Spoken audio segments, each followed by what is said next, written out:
Thank you, Haley. And thank you to Tyler and to Katie from Literati Bookstore for being here, and to all of you for spending the first evening of your Memorial Day weekend with me here. My book and my first mixtape, if we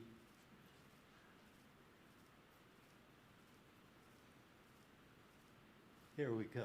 Yes. There it is. So on the right there, that's my first mixtape. I made it in 1986. It's called Sounds of the City, circa 1972, so I was going back to the music of my youth. And I just show this because I started this project with a fascination with mixtapes way back when. I guess what interested me was that people were using songs, collecting them on tapes, and using them to express something, often to somebody else, often love to somebody else, to express people's love for each other.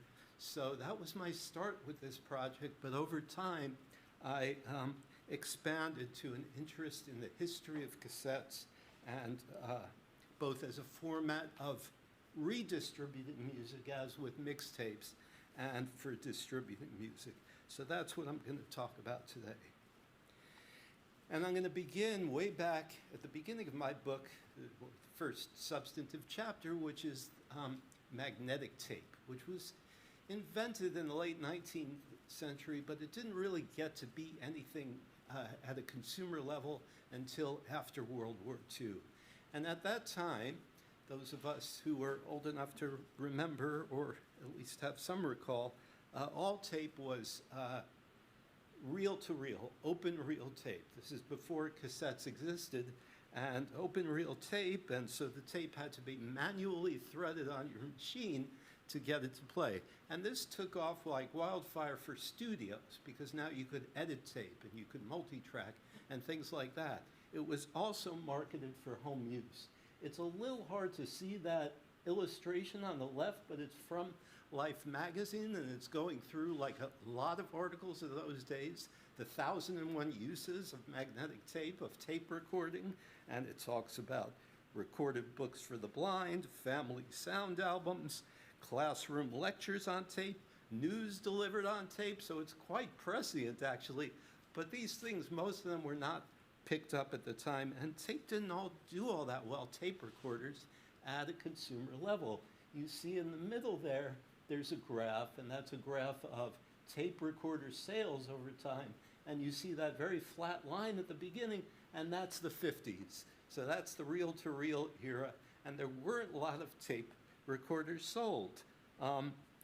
Open reel tape was unwieldy, it was difficult to thread, and frankly, at first, a lot of people did not like the sound of their own voices. So they got these tape machines thinking, oh, we'll tape ourselves. They weren't crazy about it. Often they would record their children. I don't know if you could see on the right there, but there's an illustration from House and Garden, 1953, of some parents recording the baby in the crib. So they'd record their children who didn't mind being recorded, and then often the thing would just go in the closet. But one audience who it did take off for at a great level was hi-fi fanatics. So mostly middle-class men in the 1950s who were putting together high-fidelity audio systems, phonographs and radios and amplifiers and speakers, and the tape recorder becomes a tool to record music from the radio and to record music from their own records to avoid wear and tear on their LPs, right? So this is the beginning of what we would call, what would come to be called home taping, and would become, as we'll see, a very controversial practice. But at the time, it's not really controversial. It doesn't get a lot of attention. There are a lot of ads for these combination tape recorder, phonographs, and radios. And probably my favorite there, this is a tapograph called the tapograph on the left. That's a combination recorder, phonograph, etc. The one on the right is actually a wire recorder. So that's before even there was tape recorder. People had wire recorders, and that combination with the phonograph. And you could see in the text, which I've got a close-up there, it says, borrow records from friends, rent a symphony from the library, swipe the airwaves, best comedians and musicians, and claim them for your own. So the ad is encouraging you to swipe the music from the radio, right? And this is going to become a very controversial practice, but at the time, nobody thought much about it. There were even articles or things like this that were encouraging people to share their tapes. And in the middle there, there's a letter to Hobbies Magazine advertising for a dub club, somebody writing in and saying, why don't we get a club together where we could all send each other tapes of things we've recorded from here and there, and we'll have like a file sharing network, right? In 1953. And on the left, an article by Jean Lowe, who was actually a publicist for 3M, which was a blank tape manufacturer, an article where she talks about fans compiling music on tape and trading them. So very much like the mixtapes later on, but this is the 1950s. The thing is, it is hardly noted by the press and certainly by the record industry at the time, because this is mostly, again, a kind of niche market of middle-class hi-fi fanatics. They're mostly recording jazz music and even more classical, which is, first of all, not a big market. Secondly, a lot of it is public domain music, so the recording industry doesn't really care about whether it's shared or not. And this will change very quickly. Along comes the cassette.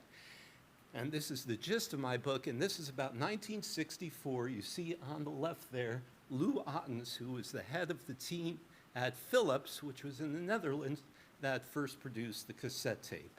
And a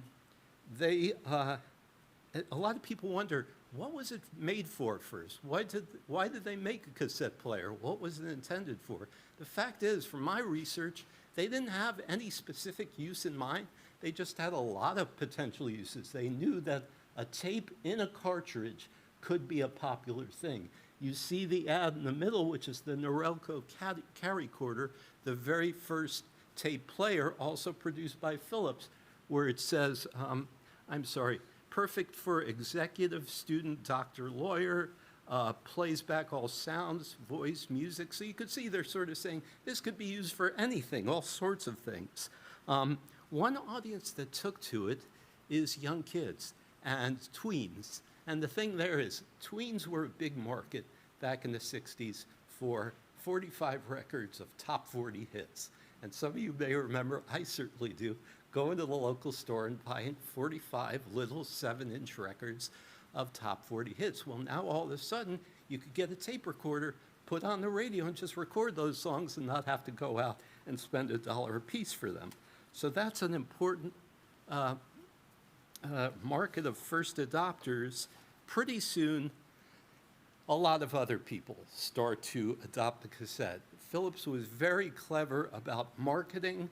They opened up their licenses so other companies could produce cassettes and could produce cassette recorders, which led to a much faster diffusion than with the reel-to-reel machines. And now there were improvements in coatings from the tape, so the tapes sound better. There's improvements in the machines and the mechanisms. There's new products like the Walkman, the Sony Walkman famously in the late 70s, the boombox, and also what's starting to happen in the late 70s, early 80s, is there's a kind of shadow economy building around this new medium. So there are record stores, and again, I remember this, record stores that would rent out records by the night. So you pay $1, take the record home, tape it, and bring it back the next day, right? There are radio stations, this is quite common at the time, who will do what's called album tracking. About 11 p.m. or 12 midnight, they play a whole new album. A new album, a big, like a Pink Floyd album. We're going to play this whole album and get your tape recorders ready. The DJs are saying, well, needless to say, the music industry is up in arms about this. You could even see the ad on the top right there It was for Sharper Image, which was an electronics store. It says, beat the system, copy your own cassettes. So quite blatant about this, quite flagrant. So again, the industry is starting to notice this. And there's no question that there was a lot of music being taped. It probably replaced some purchases of tape as well. But the record labels do everything they can to kind of overstate this and exaggerate this and to kind of scapegoat home taping for a lot of their troubles at the time. This is, again, late 70s, early 80s. The record industry is starting to have a dip in revenues. Partly it's just the economy is a little soft in the early 80s. Partly it's because the young people who they were relying on for purchases are having other sources of entertainment, like arcade video games that they're dropping quarters in, and there goes the record money. And also, quite frankly, the major labels were not putting out the greatest music at this particular juncture, late 70s, early 80s. There's a lot of good independent music coming out, but so the labels start this campaign. Home taping is killing music. Home taping is theft. There are hearings in Congress on home taping, and the hearings are looking at bills to create what they call a royalty, which is the idea that every time you buy a blank tape or a tape recorder, there will be a little tax, and all that little excess money will go to the copyright holders. And needless to say, a lot of that, for a lot of songs, that is the major labels. So the RIAA, the Record Industry Association of America, starts this campaign. They have this group, this umbrella group, which they call Coalition to Save America's Music, a little bit of hyperbole there, and they start to have these hearings. In between 82 and 85, there's like 4 rounds of them. They never came to anything. There were no new laws with these royalties, but my theory is it's as much about PR and about kind of defining the cassette as an outlaw medium and home taping as theft and those sorts of things. And when I say the cassette, I mean, part of my argument is not just that they were blaming home taping, they were blaming cassettes as a format. The cassette was kind of a character in this drama. And if you look through the hearing, the transcripts of these hearings, thousands of pages of transcripts there were, and all the surrounding publicity, there's a lot of attempts by people from the record industry, the lobbying groups, to define the cassette itself as a medium of theft. And so to kind of metaphorize the cassette as a thief that's stealing the music and the musical heritage of the country. Stanley Gordikoff, who was head of the RIAA at the time, says the cassette is useless in itself.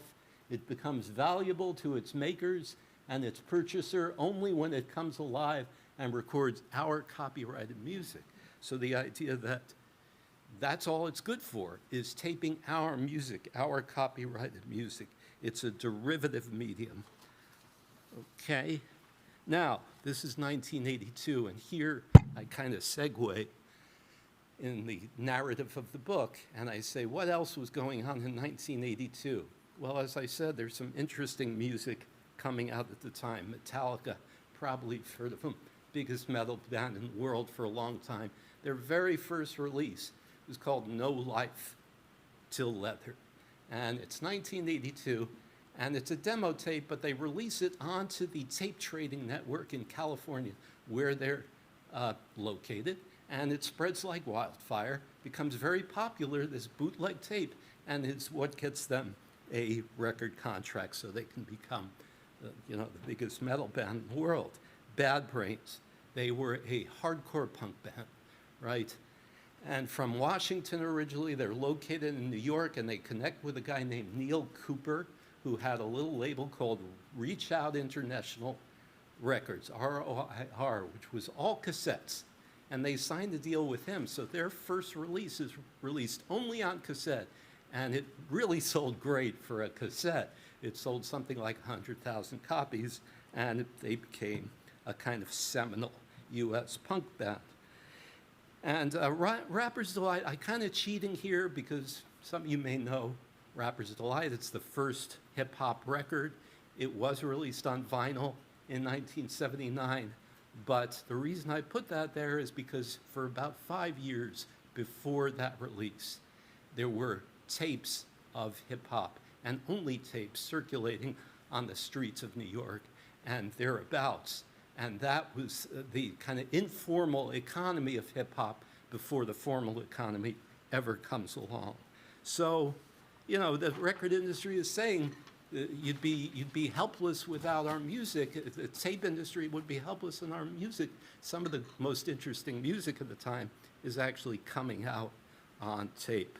Okay, I want to talk a little bit, I just want to check the time, but I'd like to talk a little bit about now, the book kind of segues into a discussion of, as the music industry is lobbying against cassettes, thousands of musicians are starting to record their music onto cassettes, and there starts to be these kind of clearinghouses, which is to say zines, magazines, which are local independent zines that are having columns, starting to have columns of cassette reviews with addresses and names and label names for the different releases, so people can buy these things and trade them with each other. And there starts to be this vigorous trade in self-release cassettes, sometimes with a small label, sometimes with no label at all, just self-released. Op was one, The Offense, that was in Columbus, Ohio, Talk Talk Lawrence, Kansas. All these zines and many others start to have these zine columns. So about this cassette culture in the 80s of people making and trading music, I call it a gift economy, by which I mean people don't generally, when they're involved in this, they're not in it for a profit. They're not in it to make a buck. They're in it because they love making music and they want to share it with others. Often for this music, when they advertise it in the zines, they'll just ask the cost of a blank cassette and postage, and that's very common. So this is just a couple of quotes. R. Stevie Moore, maybe the cassette artist, he puts out 180 releases, and he says to John Perellis of the New York Times, it's almost a kind of sickness. I just did a whole instrumental album yesterday. How else could an unknown have 180 releases in print? So they're prolific.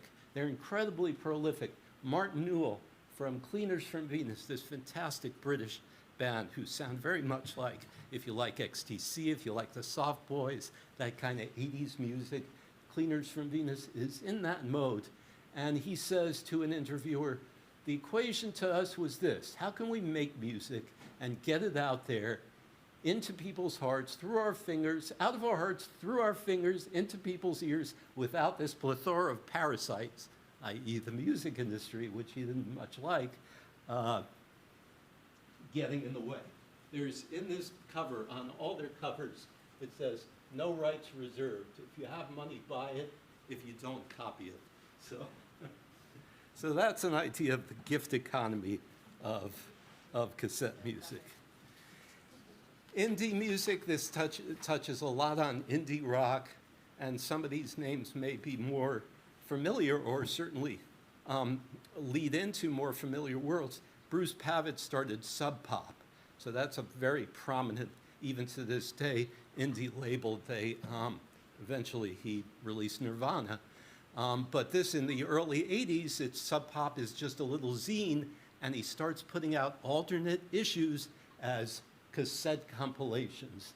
And he says in the magazine, he says, cassettes are the ultimate tool. Production and manufacturing can happen in your own room, in your own living room. We urge everybody to start making and trading cassettes. So this becomes kind of a thing, kind of an imperative. It becomes almost like a gospel. Let's make and trade cassettes. Another artist I just had to touch on, Tracy Thorn, who ends up with a duo called Everything But the Girl later in the 80s, which is wonderful. Yeah, they're terrific. They had some hits. But starts with her little British band called the Marine Girls. They're 17 years old. They're still going to school. They live with their parents' house. They're recording songs in her bedroom with a tape recorder they borrowed, and she puts out a few copies from their, their school job, their after-school jobs. They make a few copies and they get it out there, and somebody heard it and actually connected them with a little, an independent record company. Tracy Thorn says in her memoir, God knows where the audacity came from, but being girls, maybe there was a sense we had something to prove. It simply never occurred to us that there was any reason not to do it, not to put out a cassette. Okay, I get into also, there's a whole chapter on gatekeepers. And gatekeepers are people like critics or radio DJs who kind of control the reins of the music industry, control access to the music industry. And as I said, there are columns in independent zines. Once you move a little further upstream to the bigger music magazines like Spin Magazine. Spin Magazine was kind of a next generation Rolling Stone, right? And there's a guy, Byron Coley, who's very cool. He's a New York critic. He started with a zine called Forced Exposure. Then Spin gets him to write a column on underground music. But so he's constantly getting unsolicited music from people, mostly on cassette. And he gets so sick of it, he says, never send me another cassette. It's just the idea, there are many, many quotes like this in my book, that it becomes almost a deluge because, again, it's unfiltered music, or unexpurgated music, just like on the internet today. You can think of, because the cassette is the beginning of that.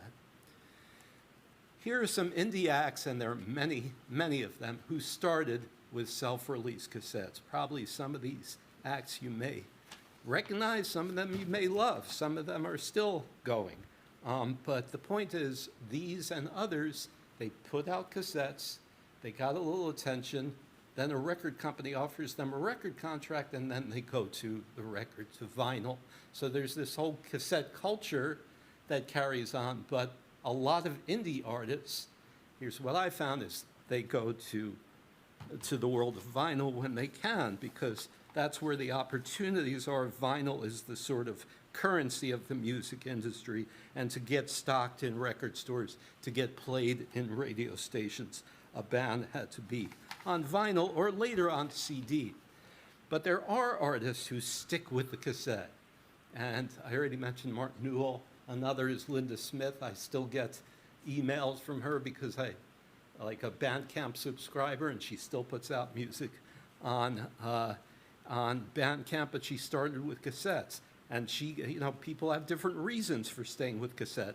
One thing she says is, you can make a whole tape and not put your picture on it. She doesn't like the idea that women in particular, to be marketed in the music industry, have to have their pictures, 6 pictures of them scantily clad in the fold-out cover.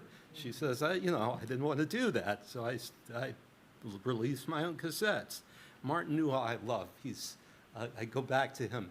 He makes this great music, but he dislikes the industry, and he has a lot of anxieties, and he has trouble with traveling. He gets panic attacks at the very thought of flying. He toured once on a bicycle tour of the south of England where he lived with one of his bandmates, and he just didn't like the idea of touring. This great quote. He says this is Giles Smith talking, who wrote a memoir and was associated with Newell. He says, if I was a baker and I baked a really good bread, you wouldn't send me all over the world baking a bread in a different city. So in other words, I make this good music, why don't you just let me stay home and bake it, and I'll put it out there on tape and not force me to tour, which was part and parcel of the music industry.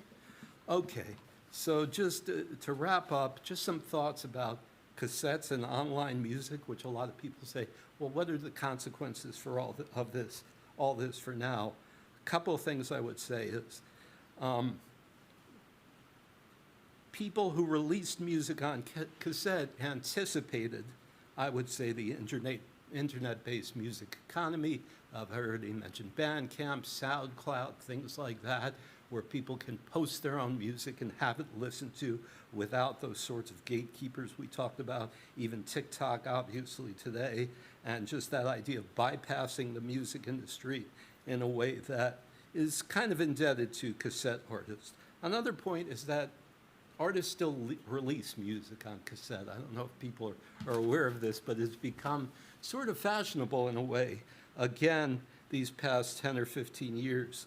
And there are a lot of reasons for that. One is the cassettes serve as kind of a refuge from the glut of internet music. We're so overwhelmed by all this music available on the internet. So at one time, the cassette itself was the medium of glut. Now it's sort of a refuge for that, which is interesting. But the one thing I want to end with, as I started with the mixtape, is when I think of how I communicate today, even with some of my loved ones who are here now, an enormous amount of it consists of just sending each other links to things, okay? Putting a link on social media or sending a link to some song or something, texting, right? And so we're so used to, so inured to this idea of sharing media. Where did it start? Where did it come from? I would say it started with the mixtape. And I have a quote here from Don McKinnon, who was the CEO of Hear Music, which was Starbucks' music imprint. Some of you may remember Starbucks had a music company. And he was a big mixtape evangelist. And he said in an article about 10 years ago, he says, the mixtape was the beginning of everything. Maybe that overstates it a bit. How about in the ways we created and consumed mixtapes, we can find the earliest glimmers of the social media experiences of today. So that's an interesting connection, one I'll leave you with. It may simplify things just a bit, but I think it's pretty apt. So thank you. That's my talk. And what I would like to do now as a kind of follow-up is for another perspective on this. I have my good friend Richard Davila, former student a long time ago, has gone on to greener pastures, gotten his PhD, and he's got a lot to say about cassettes from the perspective of somebody who has interviewed communities of musicians who produced self-release cassettes at one time. His dissertation was about LA punks. His current book project is on the musical practices among the community of Texas Mexican migrant workers in the Midwest. And that's actually, it's called Tejano Midwest, if you don't mind my saying. It's under contract with U of Michigan Press. And what I'd like to do is we'll come up here and I'm just going to ask a few questions of Richard regarding the use of cassettes that he's witnessed in his communities. Thank you.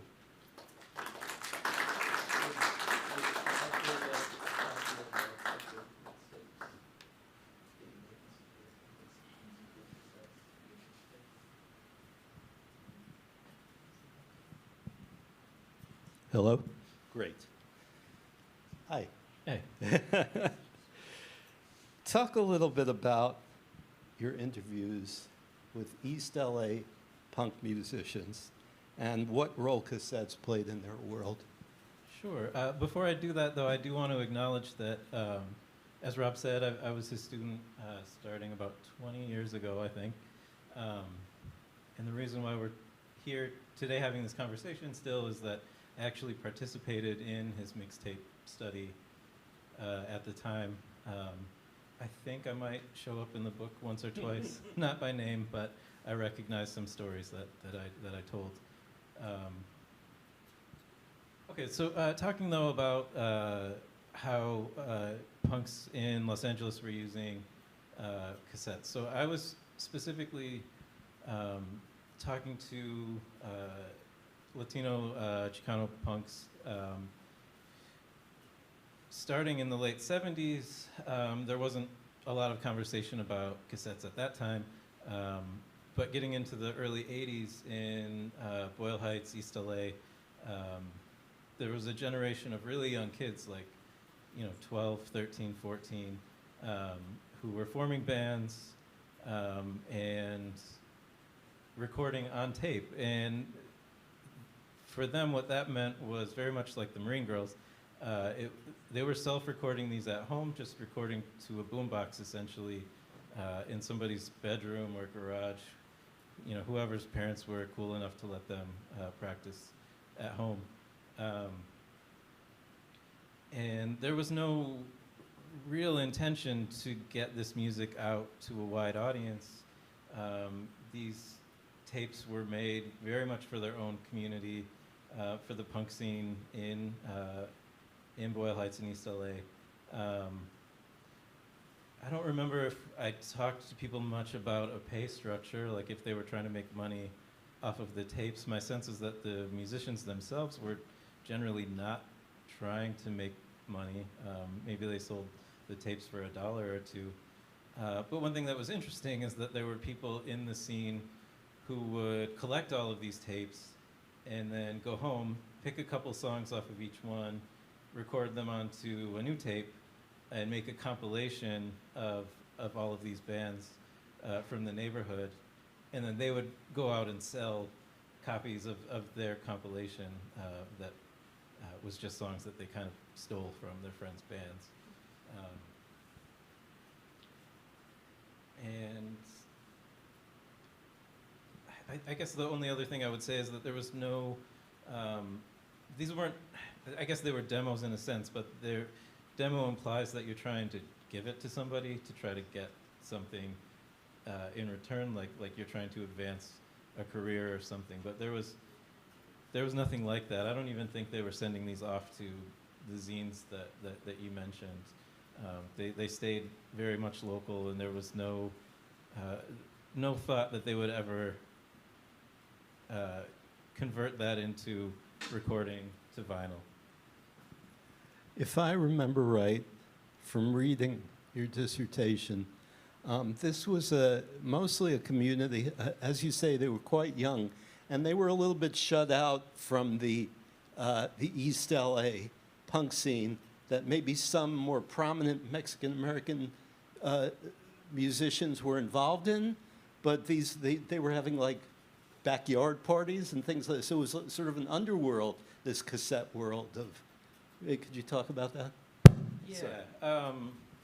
So, I mean, I think backyard parties were very common for everyone, even the bigger bands from the late 70s who were older. Some of them were in their late teens, early 20s. Some of them even came out of kind of like the tail end of the Chicano movement, and they were involved in the art world already before they formed a band. So it was kind of a more mature group of bands that started in the late 70s, and some of them were still going in the early 80s.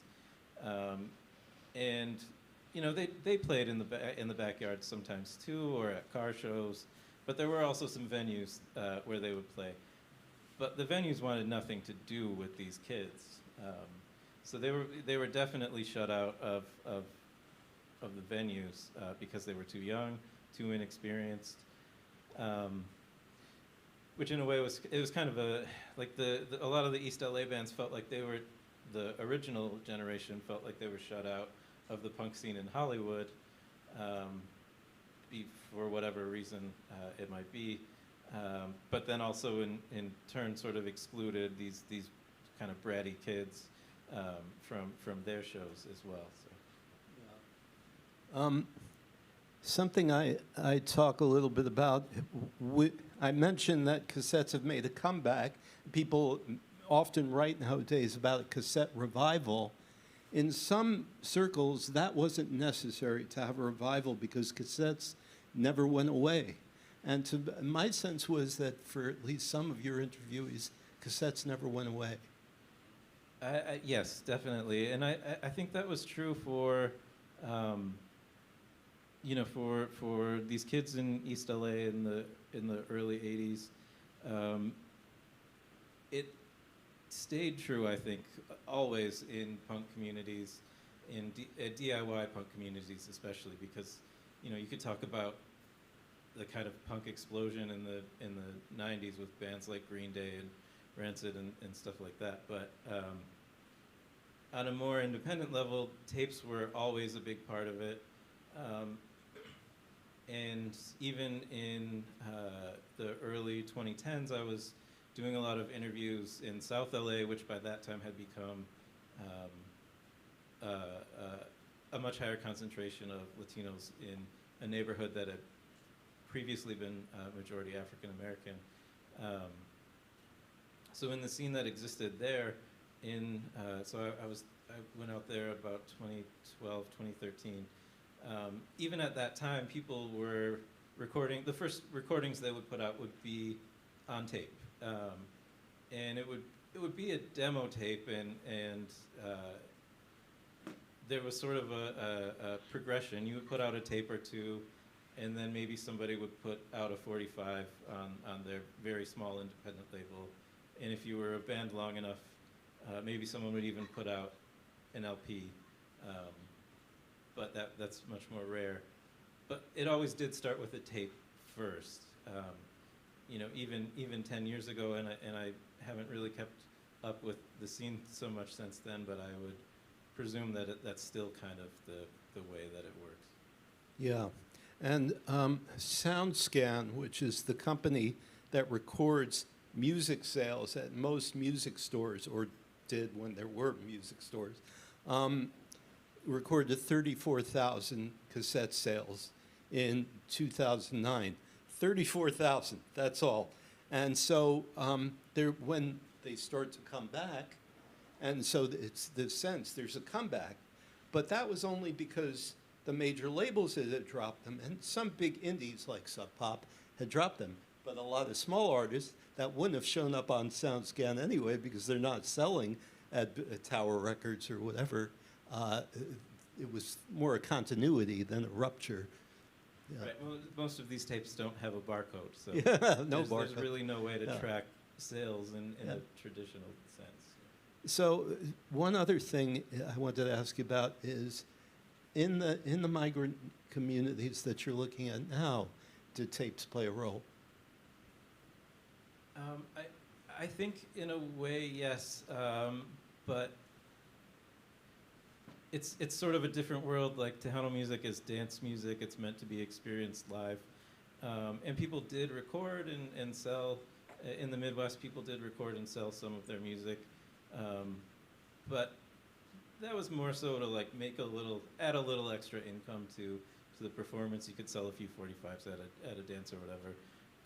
When some of those bands did want to record albums, especially in the 80s and early and mid 90s, even as CDs were sort of the dominant medium by that time, cassettes were still just so much cheaper that for this very sort of small, homegrown industry, cassettes still were the primary way to put out an album if you wanted to put out an album. All right. I think we should probably go to Q&A if we can. Yes. Very interesting, both of you. I enjoyed it. I think one of the things that may be missing here, though, is the popularization for the mass of humanity, not just certain little segments of cassettes. Yeah. When I started, well, first of all, you mentioned the very early years of the development of music. And as you know, maybe the same age, radio was everything, because that's the only way you knew what was out there. You know, very few concerts and everything else. So for popular consumption, radio was everything. DJs were king. I mean, they made the list, and they got in trouble legally for some of that too. But when I started in college radio in the early 60s, we were all records. By the time I got to WABC in New York, which was 67, we were all cassettes. Huh. So the cassettes that came in for radio, because there was this debate about quality of sound, you know, between records, obviously, records and cassettes. That's what I think started to popularize the whole idea of cassettes, because once we got all of this music from radio and they were using cassettes, then that became kind of the norm for people to do. Is that right or wrong?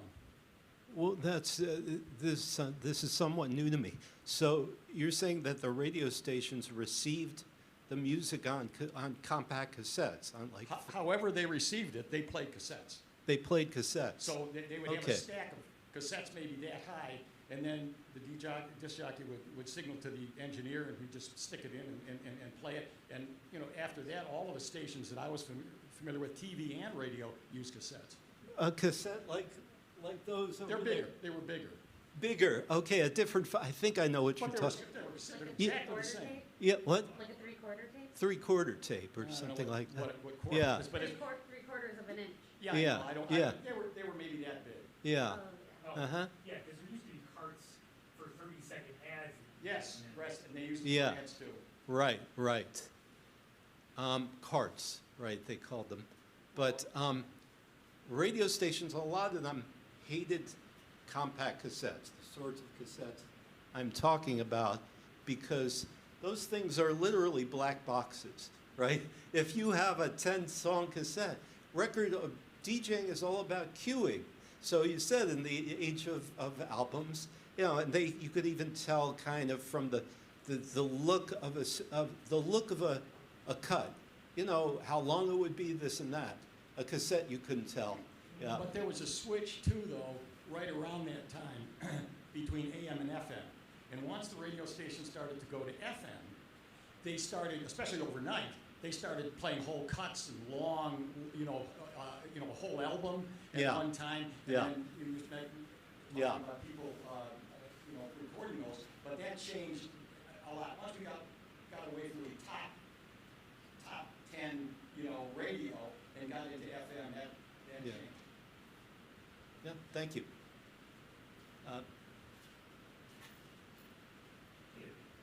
So one of the things that's really cool about mixtapes and the self-release things is metadata, right? You get a little folded up thing that might have the lyrics or, stuff about the people in the band and all that kind of junk, and we lose that stuff too. Like you get an MP3 and all it has is the MP3. You don't get album notes and that stuff. Yeah. So you're talking about the materiality of the thing and the physicality of it. And it's something I don't get into nearly enough is these, I mean, there are whole coffee table books devoted to mixtapes. Thurston Moore, who's a big deal in New York, Sonic Youth guy, he did a coffee table book with just images of mixtapes and J cards. And the other interesting thing is this revival now. Some of these tapes, the paperwork is beautiful because they use Photoshop and all this. And back in the day, a lot of self-release cassettes were just Xerox, J cards and not anything to look at all. But yeah, that material aspect and visual aspect of both the mixtape and the self-release tape are really interesting. Here's a gentleman.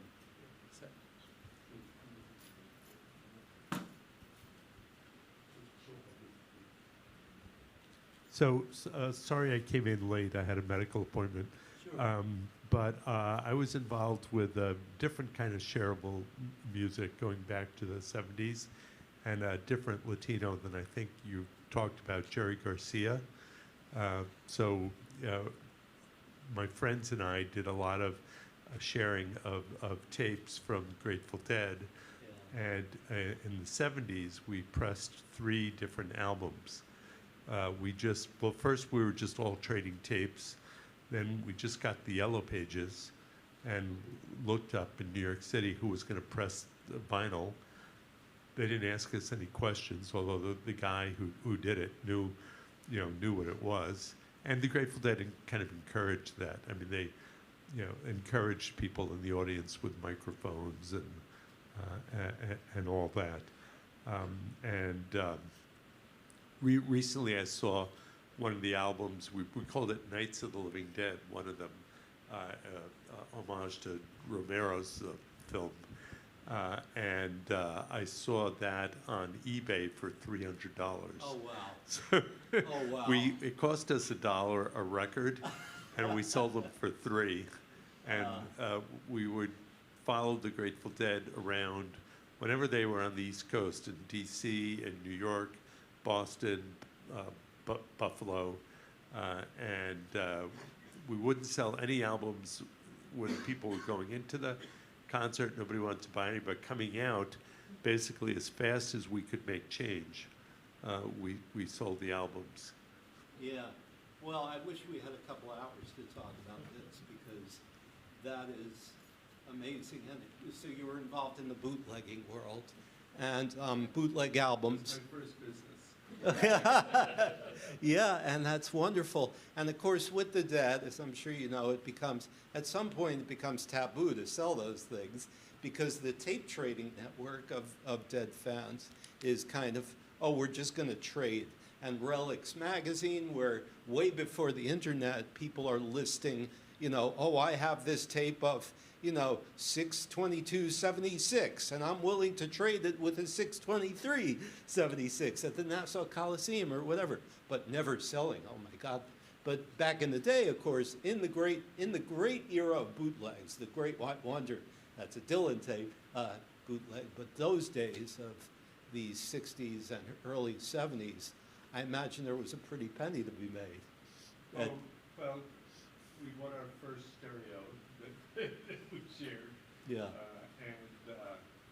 I mean, I spoke to Jerry Garcia once. I also did statistics for an ESP experiment that was done with the Grateful Dead when they played at the Portchester Theater. Huh. So I had other connections through my work with a parapsychologist in the ESP treatment at Maimonides Hospital. Oh wow. In Brooklyn, and he knew mainly Mickey Hart, but also Jerry Garcia. Mm-hmm. And they, under the assumption that maybe a lot of people on LSD might have better ESP, they showed slides to the audience during the intermission, and there was somebody asleep in the tree lamp in Brooklyn. And it was, you know, P less than 0.05. There were statistically significant, wasn't a strong effect, but it was statistically Of LSD. Yeah. Wonderful. That's the kind of statistics I like. No, that's really fascinating. And the whole world of Grateful Dead taping, that's a whole other, you know, I don't get into that too much. There are whole books about it. There's a guy named John Brackett recently came out with a book on Duke University Press, my press, called Live Dead, which is about the whole history of live Dead albums and how they kind of intersected with the audience taping. Yeah. Yeah, there were countless people in the audience with microphones. Sure. At some point, they had the taper section. They allowed it. Yeah. Okay. Thank you. How does the revival of cassettes compare to the popularity of albums now? Do albums have an advantage because they have the women in the dressy clothes and you get better packaging on them? I don't know if it may have to do with the packaging, but it also has to do with the fact that vinyl is considered a warm, beautiful sounding medium, whereas cassette, quite frankly, is considered a kind of hissy, clunky, warbly sounding medium, which we love, right? That's what we love about it. And where do CDs fit into all of this? CDs are another, albums are selling more than, vinyl albums are selling more than CDs now. I think there were over 1 billion vinyl albums sold last year. And tape, you know, that's up there and tape is way down here. We're talking about a revival, but it's nothing near the world of vinyl, which, you know, there's Record Store Day in Detroit and Third Man and Jack White with his whole operation. There's nothing like that for cassettes. By the way, there's nobody making good new cassette players. Those are complicated mechanisms. So that's a whole other issue. Turntables are actually easier to produce. How's 8-track doing? 8-track is still out there. Yeah, a little bit. Okay, any other questions? All right, well, thank you, Rob and Richard, so Thank much. you. Thank you, everyone, for coming out. If you all would like your books signed, we're going to be doing signing in this corner right here. Thanks again.